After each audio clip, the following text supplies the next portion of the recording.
Dipersembahkan oleh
Per hari ini lebih dari 1.000 orang kehilangan nyawa, ratusan warga hilang, dan ratusan ribu warga lainnya terdampak.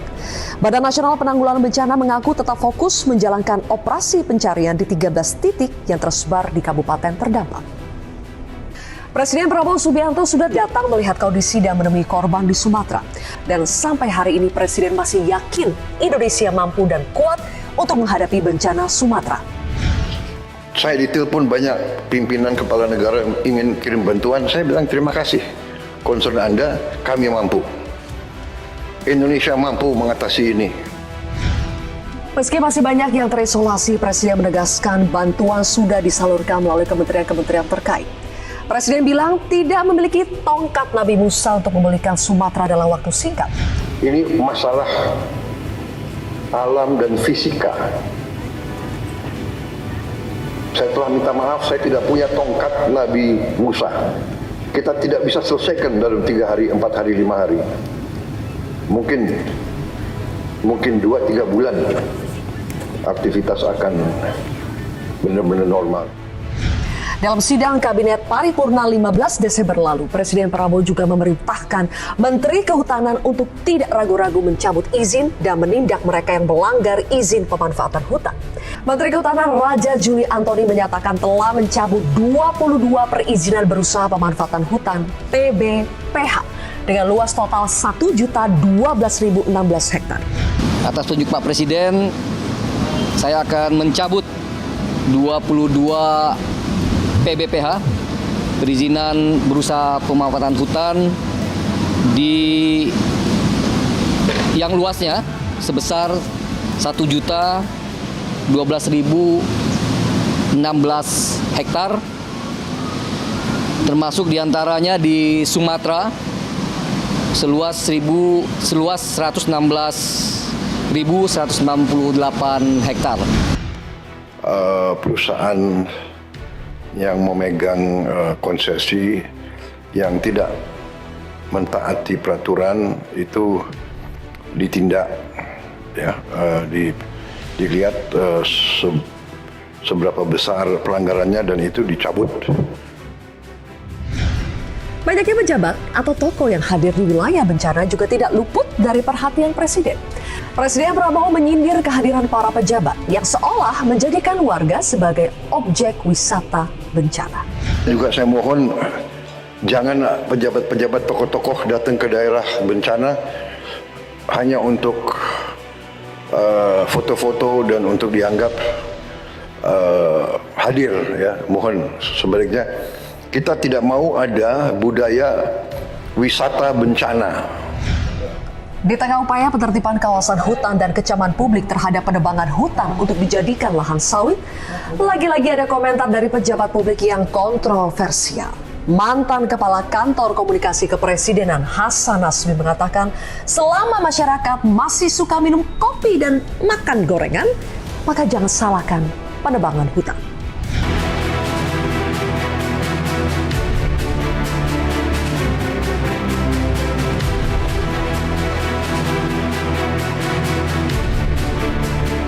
Bencana besar yang terjadi di Sumatera kini juga menghantui daerah-daerah lainnya di Indonesia. Cuaca ekstrim yang diperburuk oleh kerusakan lingkungan dan tata ruangan ibarat bom waktu. Satu persatu mulai meledak dan rakyatlah yang jadi korbannya. Memang bukan waktunya kita saling menyalahkan karena prioritas utama adalah membantu korban. Tapi mereka yang salah dan telah mengakibatkan penderitaan berkepanjangan bagi rakyat tetap harus dicari dan dihukum. Negara punya tugas panjang dan berat untuk membangun kembali Sumatera.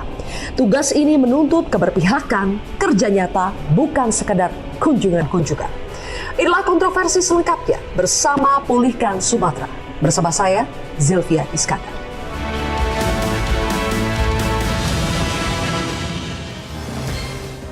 Pemirsa, bersama Pulihkan Sumatera, itulah topik kontroversi pada malam hari ini dan sudah hadir 3 orang narasumber di studio. Saya perkenalkan satu persatu. Di sebelah kiri saya adalah unsur pengarah BNPB, Badan Nasional Penanggulangan Bencana, ada Pak Puji Pujiono. Pak Puji, selamat malam. Terima kasih sudah hadir. Kemudian juga ada anggota DPR RI Komisi 4, ada Pak Arief Rahman. Pak Arief, selamat malam. Terima kasih sudah hadir. Dan juga ada konten kreator sekaligus influencer Axel Christian. Axel, selamat malam. Selamat malam. Terima kasih sudah hadir. Jadi Axel, berapa hari di Saya Aceh? kemarin sempat ada 2 penyaluran dana. Yang pertama itu ke Sumatera Barat selama 1 hari pulang pergi. Habis itu di tanggal 12 sampai 14, 15 sekitar 3-4 hari di daerah Aceh Tamiang. Oke, jadi baru benar ya pulang Baru dari benar sana. pulang, Masih betul. menyaksikan langsung bagaimana kondisi kurang lebih sekitar 3 minggu bencana melanda wilayah Sumatera. Masih. Oleh karena itu saya ingin tanya ke Pak Puji. Sudah 3 minggu Pak, banyak saksi matanya yang melihat langsung. Kok kondisinya masih sangat semencekam ketika pertama kali terjadi? Ya. Ada apa Pak? Berhari-hari kita lihat, terutama yang banyak kita lihat itu warga berjalan kaki belasan kilometer dari Benar Meriah Pak ya ke Aceh Tengah juga. Itu kilo-kilo hanya untuk mencari makanan. Apa yang terjadi Pak sehingga pemulihannya terasa begitu lambat? Mbak Sylvia, terima kasih sudah mengundang BNPB. Ya. Setiap kesempatan sangat berharga bagi kita untuk mengkomunikasikan apa yang terjadi. Ada 3 hal Mbak Sylvia. Yang pertama adalah luasan bencana itu sendiri, ya, yang meliputi 3 provinsi dan tempat yang terisolasi, termasuk yang kota juga. Yang kedua, jenis bencananya yang masif, daya rusaknya itu sebegitu besar, yang menghancurkan infrastruktur, connectivity, ya, jalan, jembatan, dan seterusnya.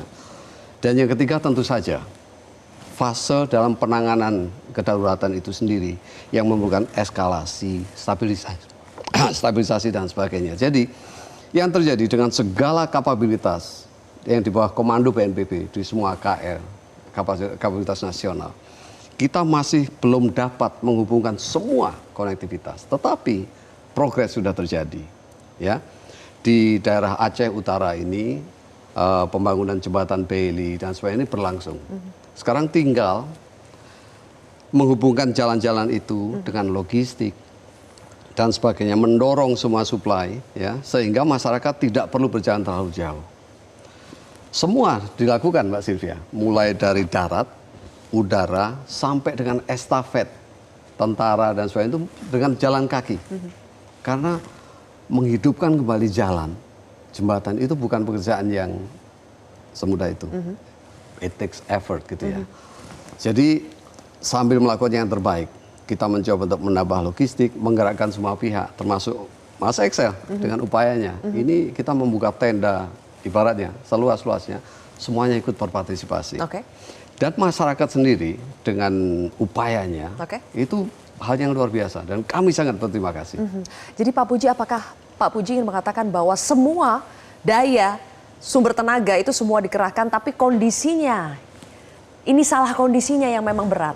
Bukan salah kondisi, artinya dalam perimbangannya, lapangannya sedemikian besar, berapapun kapabilitas yang kita gerakkan, itu tidak akan menutup semua ground. Dan ingat yang kedua, kita harus punya reserve, bahwa ada peluang terjadi bencana lainnya Mbak Sylvia.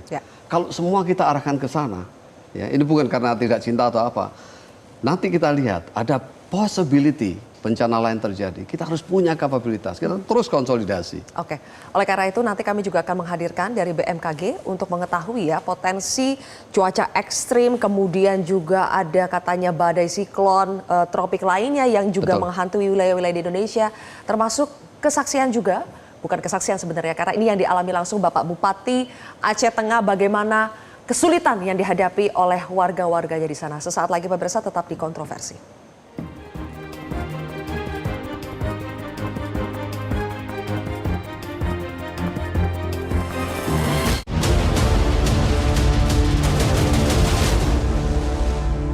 Dipersembahkan oleh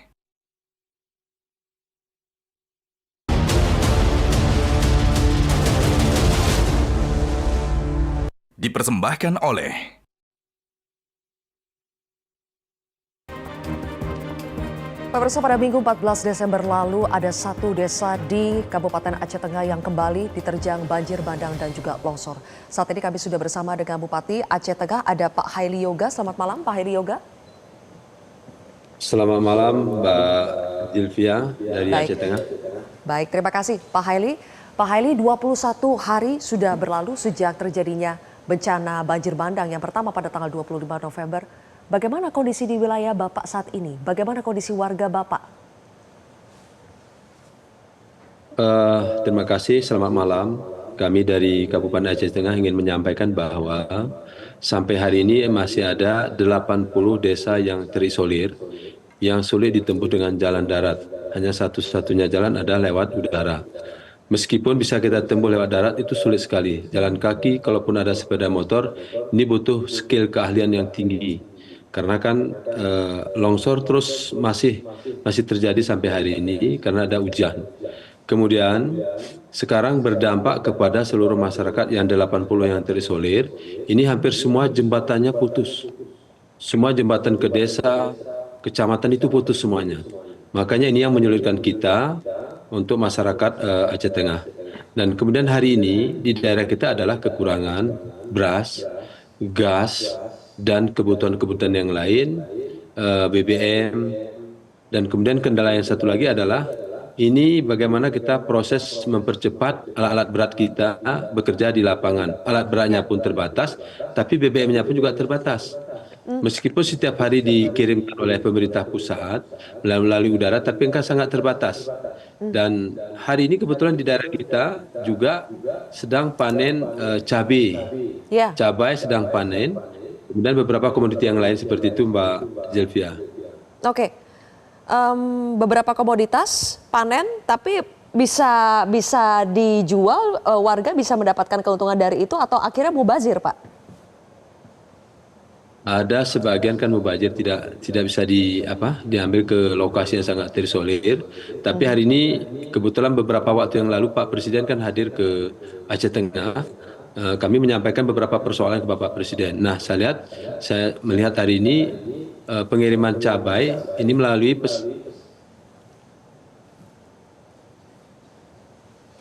Halo, Pak Haili. Oke, kembali lagi ke studio ya, karena seperti ada gangguan komunikasi.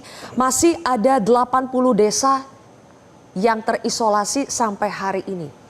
Mencengangkan ya, sudah 21 hari 80 desa masih terisolasi dan banyak sekali keterbatasan dari mulai bahan pokok, makanan, akses sudah pasti, dan satu lagi bahkan eskavator pun, alat berat yang seharusnya bisa membantu untuk membersihkan dan membuka jalan juga terbatas. Saya tanya dulu ke Excel yang juga ke beberapa desa di wilayah Sumatera, apa yang kamu lihat? Bagaimana kondisi di sana? Apa yang masih kurang? Bagaimana ceritanya, Excel?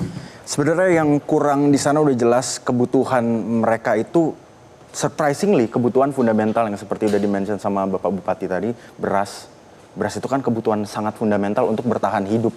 Jadi seperti yang udah diberitakan sama banyak orang juga, korban jiwa terus meningkat bukan karena bencana aja, tapi karena kelaparan. Nah sebenarnya pertanyaan itu bukan ke saya, karena saya rasa informasi itu udah cukup ya, kita semua punya apa kejadian di sana, mulai dari influencer, mulai dari media-media itu sebenarnya udah cukup. Pertanyaannya itu sebenarnya ke Pak Puji, sebenarnya Pak Puji.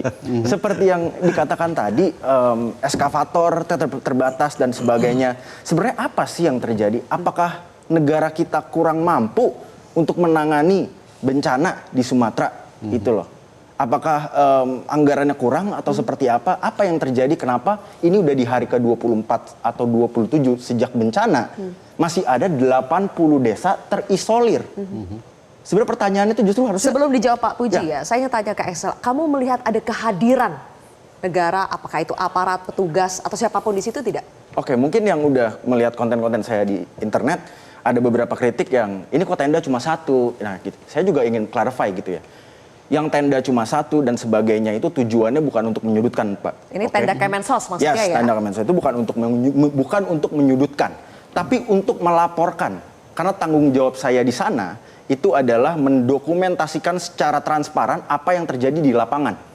Oke, kalau misalkan di satu daerah yang saya lihat cuma ada satu tenda, saya akan publikasi. Dan gunanya bukan untuk menyudutkan. Gunanya itu untuk kalau misalkan pemerintah lihat atau warga lihat, oh daerah ini masih kurang, dikirimkan. Karena laporan terakhir sejak video saya itu naik dan viral, di situ bantuan jadi cukup banyak. Jadi itu Pak, tugasnya tuh sebenarnya itu saya. Nah, balik lagi tapi kalau misalkan pertanyaan apakah ngelihat ada banyak, yang saya lihat itu di berbagai daerah di Aceh Tamiang, contohnya di Lintang Bawah. Lintang Bawah saya ke posko yang didirikan di sana, bawa genset. Itu kan di hari berarti udah 20 harian tuh setelah bencana. Saya bawa genset, kata orang-orang sana, ini genset pertama. Loh, kenapa bisa di hari ke-20 baru ada genset pertama dan itu dari saya, konten kreator. Itu kan yang akhirnya narasi publik jadi emosi gitu, banyak jadi emosinya. Jadi bertanya-tanya. Silakan dijawab Pak Puji. Ya, ada beberapa hal. Ini contoh nyata ya, misalnya Pak Bupati Aceh Tengah. Kita ini dalam operasi sampai menggerakkan kapabilitas udara dari berbagai sektor.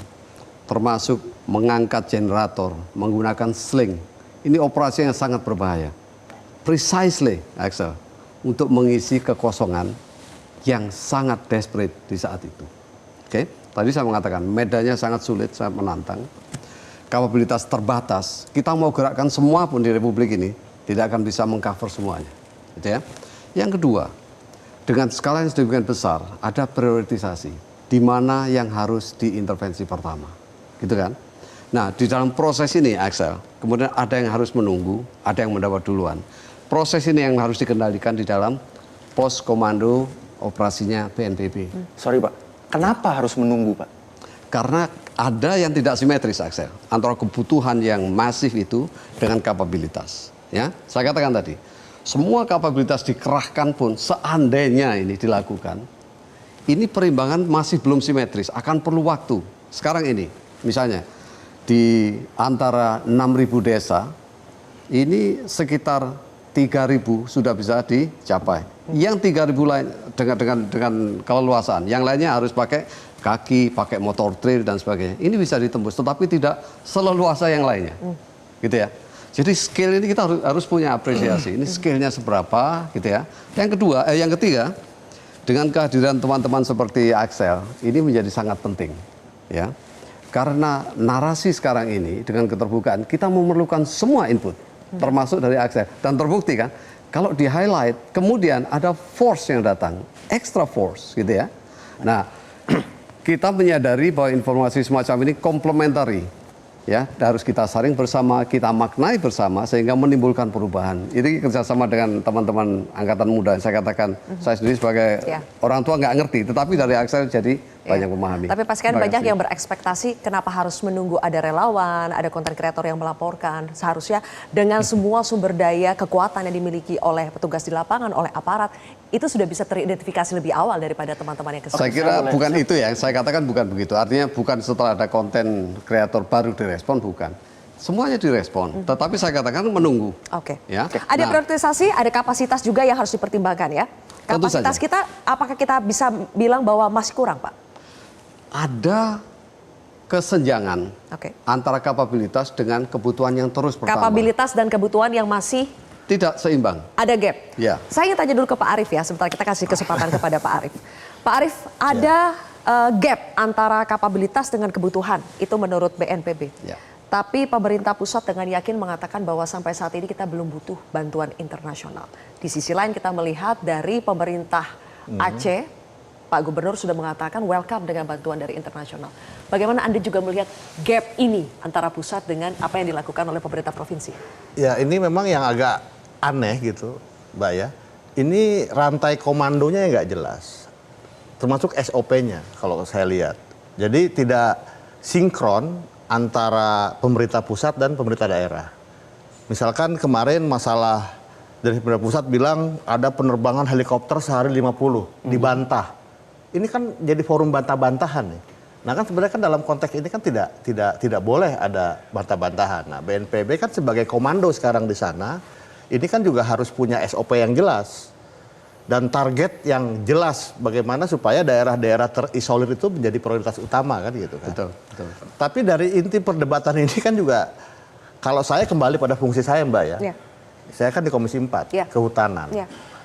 Ini saya berharap pemerintah jangan juga terlalu bangga ke depannya misalkan menjadi pengekspor kayu terbesar di dunia. Pengekspor minyak sawit terbesar di dunia. Pengekspor nikel terbesar di dunia, pengekspor batu bara terbesar di dunia. Ini nggak usah lagi. Karena kenapa? Menurut saya yang harus dipikirkan adalah masa depan bangsa kita. Ini yang paling penting menurut saya. Dan termasuk harus ada evaluasi menyeluruh dari Kementerian Kehutanan terhadap perusahaan-perusahaan yang ada nih. Misalkan sekarang ini dievaluasi masalah hutan produksi terbatas. HPT ini kan selalu di daerah pegunungan atau lereng. Atau daerah-daerah tertentu yang memang potensinya daerahnya misalkan tanahnya lunak atau dan lain-lain. Nah ini harus dicabut semuanya menurut saya. Karena kita bicara tentang produksi kayu kita. Tapi kalau mengorbankan masa depan bangsa, ini kan juga sama aja kita membunuh generasi muda kita. Nah ini yang menurut saya pemerintah harus tegas. Dan kedua juga setelah melihat ini harus punya SOP, harusnya kan belajar dari tsunami. Memang beda. Kalau tsunami itu kan dari laut, pas naik dia daerah tinggi, dia selesai. Kalau ini dari hulu sampai hilir hancur. Karena ini dari atas, Mbak. Nah, pakai lumpur, pakai kayu gelondongan. Ada lumpur ditambah kayu gelondongan. Ini makanya kan korbannya juga banyak. Dan sekarang itu kan bukan hanya banjir air atau lumpur, banjir kayu. Itu terbukti kok. Oke, Axel mau menanggapi, tapi kita harus jeda terlebih dahulu ya. Nanti silakan ditanggapi setelah jeda, kita simpan dulu, termasuk nanti kita akan melihat ternyata masih ada potensi-potensi bencana karena cuaca ekstrim, badai siklon tropis yang harus kita waspadai di wilayah-wilayah lainnya. Bersama dengan BMKG, sesaat lagi.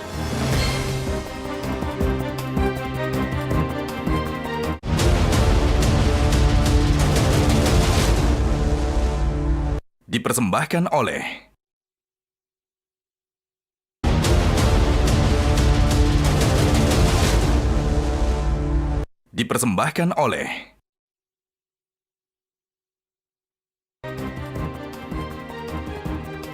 Baik, tadi kita jeda dan sebelum jeda, Axel ingin menanggapi apa yang disampaikan oleh Pak Arief atau Pak Puji? Dua-duanya. Oke, pertama dari Pak Puji dulu karena tadi pertama Pak Puji. Pak Puji, saya sebagai warga itu jujur bingung dengan keadaan sekarang karena mungkin komunikasinya yang nyampe dari A dan B itu berbeda gitu ya. Sebentar saya baca berita kalau misalkan ada dengan hormat Pak Presiden bilang kita mampu, tapi dari jawaban Bapak tadi menunjukkan sepertinya kapasitas kita itu nggak mampu. Gitu, sebenarnya apa sih yang terjadi gitu? Saya di sini bukan ingin menyudutkan, tapi saya ingin kalau emang ada kebutuhan-kebutuhan yang harus divokalkan, kita gunakan kesempatan ini, Pak. Sebenarnya saya pikir begini, saya bukan mengatakan kita tidak mampu, Axel. Kita mampu, tetapi dengan ranah yang sedemikian luas, ada prioritisasi, mana yang harus direspon duluan, mana harus menunggu dan sebagainya kan. Karena semuanya kalau 80 daerah terisolasi itu termasuk prioritas, Pak? Pak? Ini sekarang menjadi prioritas karena yang lainnya sudah terkendali, itu kan ya. Yang satu itu ya. Terus yang kedua, saya pikir dengan irama tanggap yang semacam ini, ya, sebenarnya yang dilihat oleh publik itu yang disorot.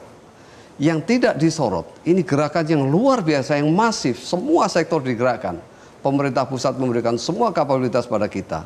Itu yang tidak disorot. Jadi untuk saya opportunity-nya Mbak Sylvia, teman-teman ini bersama-sama dengan kita harus bersama-sama meng-highlight mana yang ditemui di lapangan, mana yang harus di-highlight sebagai tantangan gitu ya. Pak, tapi sorry sebentar Pak, saya potong. Apakah ini ada kaitannya kapasitas BNPB dalam menangani bencana ini dengan anggaran terendah yang diberikan ke pihak BNPB? Begini, dari pusat. Yang disebut anggaran itulah anggaran operasional BNPB tentang kerumah tanggaan BNPB, ya. Tapi yang Anda lihat sekarang, pemerintah pusat menyediakan semua yang diperlukan oleh daerah. Ya, Presiden menyatakan Anda butuh berapa? Potong semua birokrasi, sampaikan. Pak Menteri Keuangan mengatakan ada uang. Baik. Jadi bukan masalah tidak mampu, gitu kan? Kalau dibandingkan dengan anggaran BNPB, kalau diberi anggaran lebih tentunya kita bisa berbuat lebih dalam kerumah tanggaan. Tapi dalam operasi semacam ini kita bukan bicara tentang skop BNPB. BNPB memegang komando. Yang punya kapasitas, TNI punya kapasitas. Ya, teman-teman dari Pemda punya kapasitas. Ini yang dikoordinasi, yang diorkestrasi oleh BNPB. Jadi anggarannya udah pusat Pak ya, bukan pakai anggaran BNPB doang. Ini yang digerakkan lebih dari sekedar yang BNPB tentu saja. Ini anggaran dari pusat, dari berbagai Pak Puji sektor. tadi mengatakan bahwa banyak yang sebetulnya sudah dikerjakan pemerintah tapi tidak terlihat saja, tidak terekspos. Kalau begitu saya tanya ke Pak Bupati Aceh ya. Pak Bupati Aceh Tengah, Pak Hailil Yoga. Pak Hailil, bagaimana kerja-kerja pemerintah, baik itu pusat, daerah yang dirasakan di Aceh Tengah itu seperti apa sih Pak? Upaya-upaya perbaikan di sana seperti apa Pak?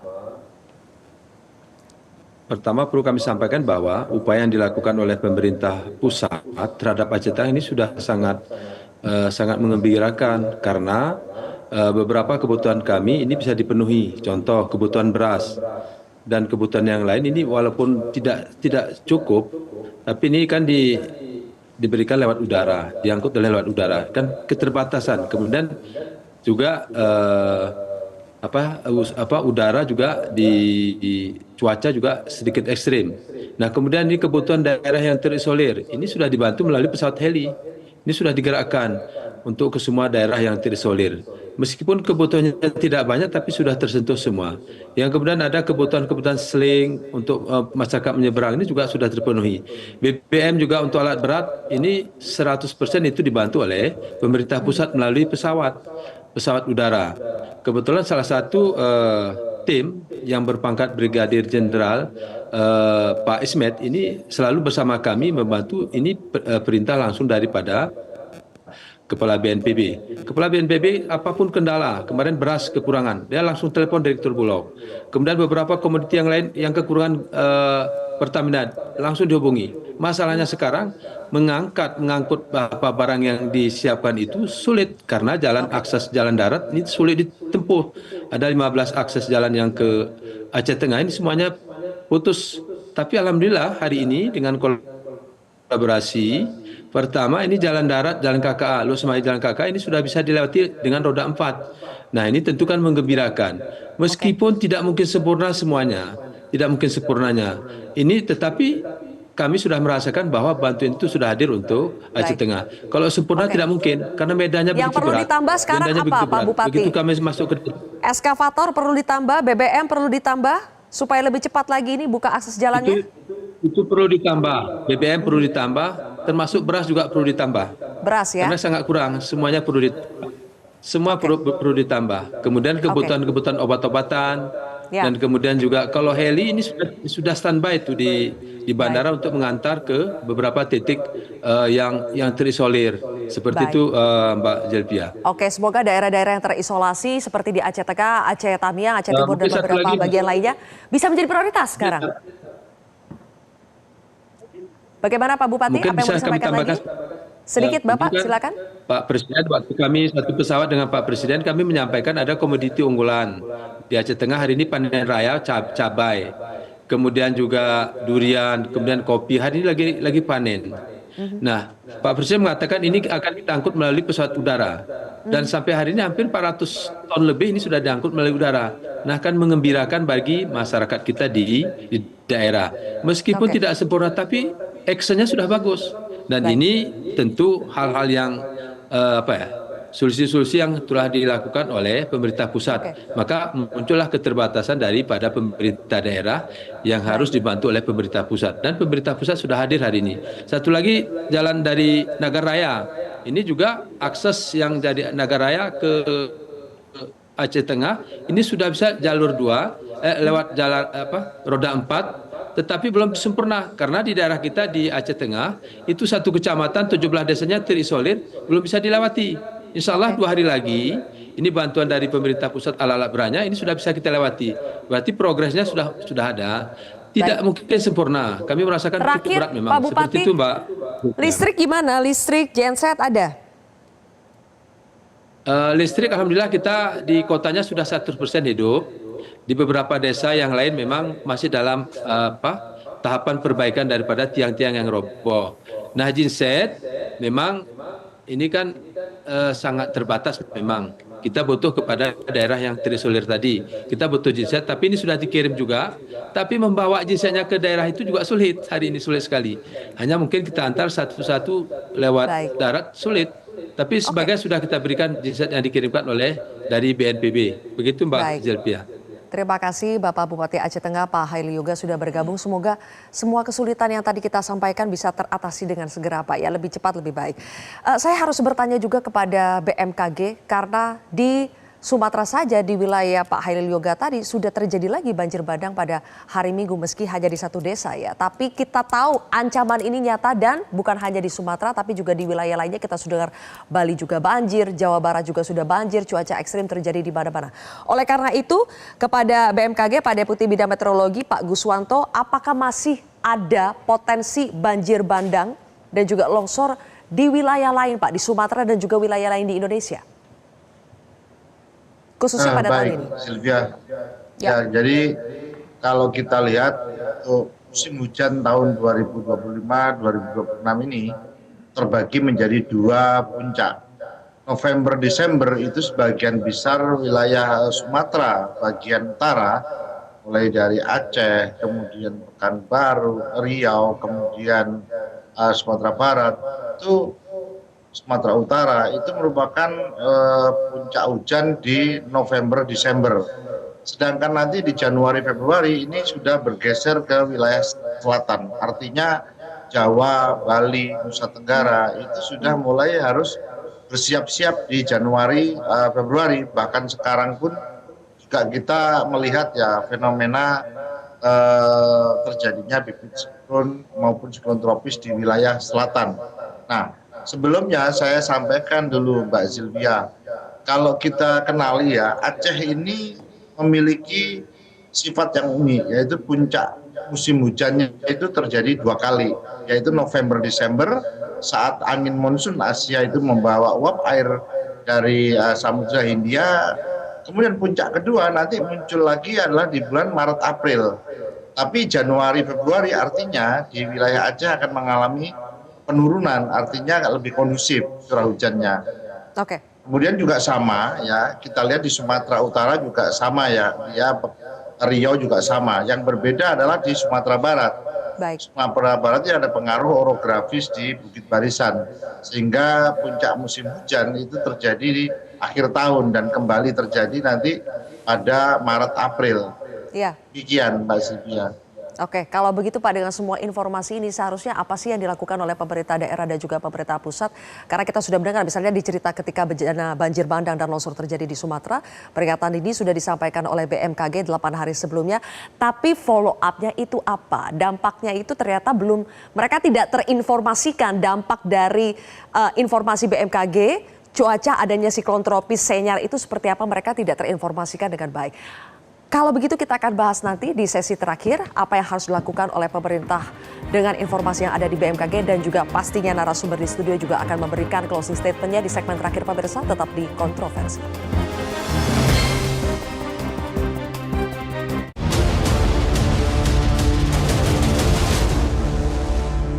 Dipersembahkan oleh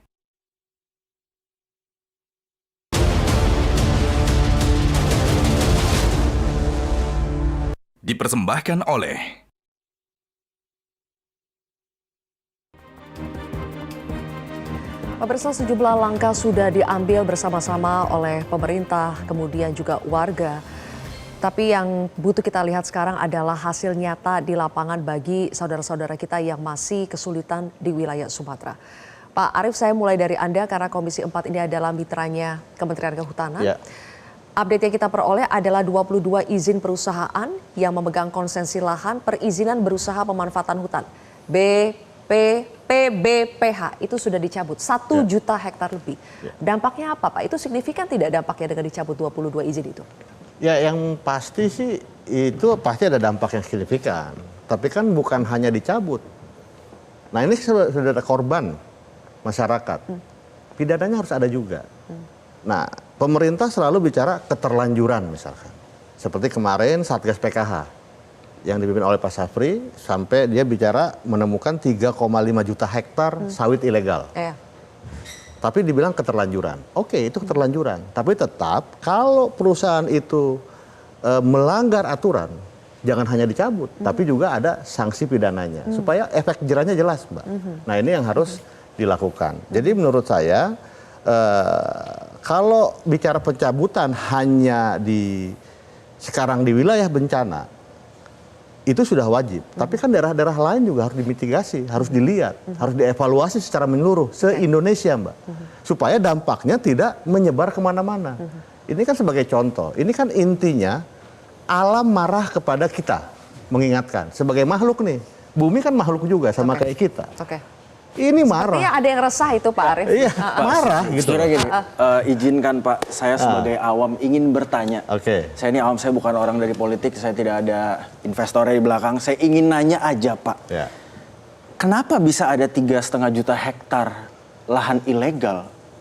Apakah keamanan negara kita itu patut dipertanyakan gitu loh? Saya sebagai rakyatnya awam, bingung, kok bisa? Saya pikir saya ada di negara yang aman. Nah makanya gini, Mas Excel, ini pemerintah baru. Pak Prabowo kita lihat sebagai orang yang strong lah. Pak Prabowo harus menunjukkan kekuatannya. Kalau seperti ini, berarti kan ada sesuatu yang salah. Misalkan, kalau kita bicara yang di wilayah banjir sekarang ini, sebelumnya kelihatan tuh gelondongan-gelondongan kayu yang jalan di truk-truk, ilegal atau tidak. Kalau cek ilegal, tapi kan bisa lolos misalkan. Berarti kan ada tutup mata. Tapi kan data dari BNPB itu udah nunjukin tiap tahun dari 2008 ada loh. Dari 2008 sampai sekarang, national disasternya itu terus meningkat. Apakah tidak ada dari pihak pemerintah yang ngecek gitu? What is going on? Kenapa bisa meningkat?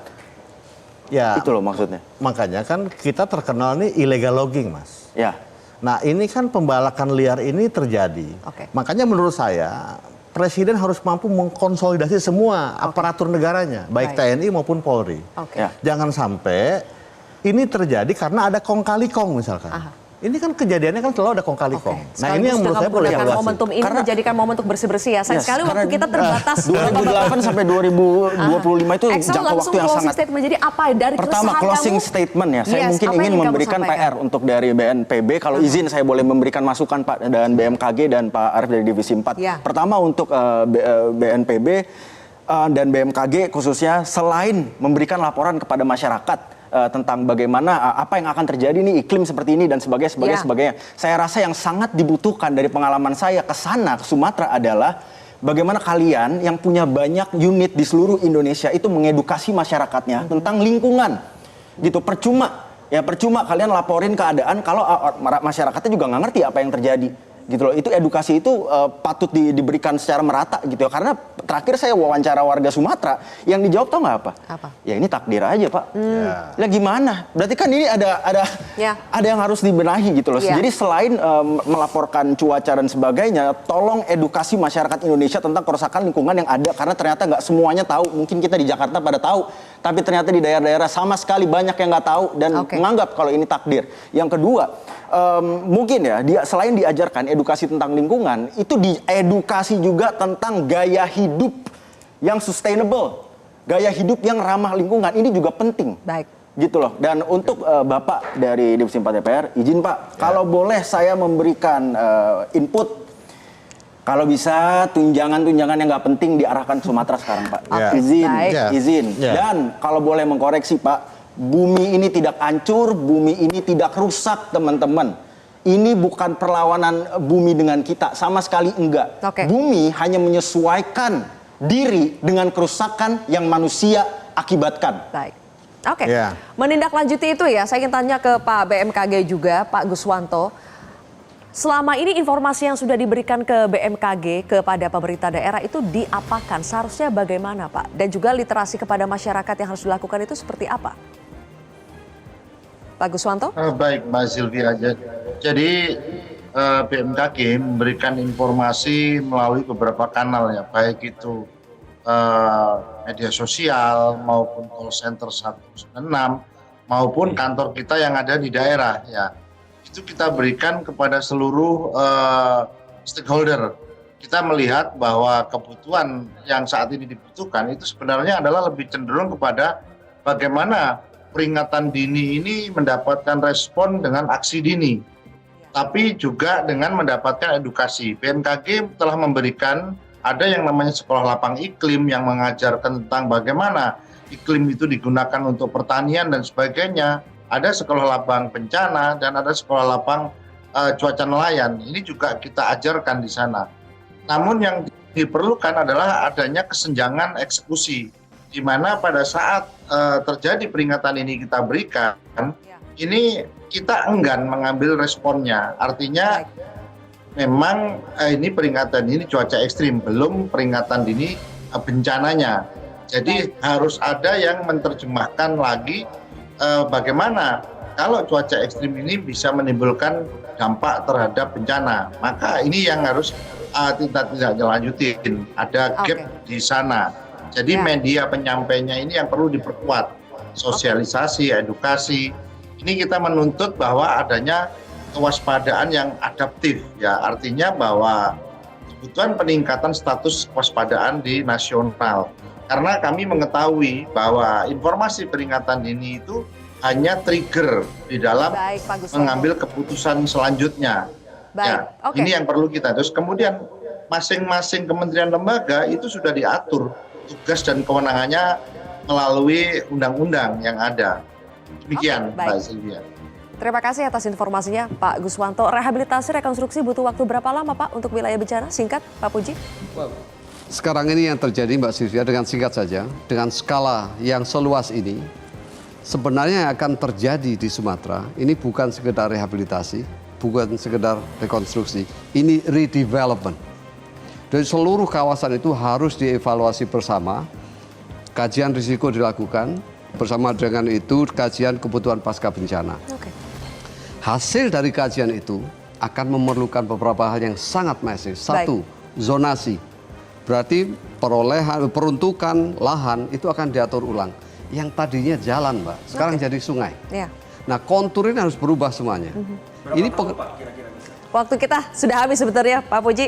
Well, saya kira ada yang mengatakan 30 tahun untuk keseluruhannya, tetapi dalam pandangan kami untuk operasinya setidak-tidaknya yang emergensi akan berakhir dengan segera dan kita bergeser pada transisi darurat kepada rehabilitasi dan pemulihan. Oke, semoga semua kekuatan dikerahkan ya Pak. Kita tulus mengerahkan kekuatan untuk membantu teman-teman kita di wilayah Sumatera. Pemirsa, bersama pulihkan Sumatera bukan hanya sekedar jargon apalagi omon-omon. Rakyat Sumatera butuh bantuan nyata, bukan kunjungan-kunjungan semata.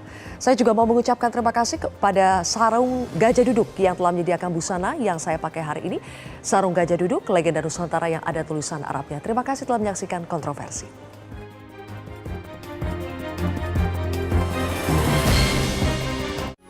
Metro TV.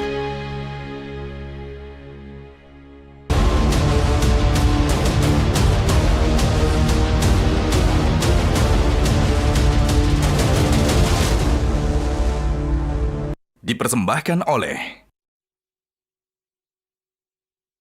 Jelajahi cara baru mendapatkan informasi. Download Metro TV Extend sekarang.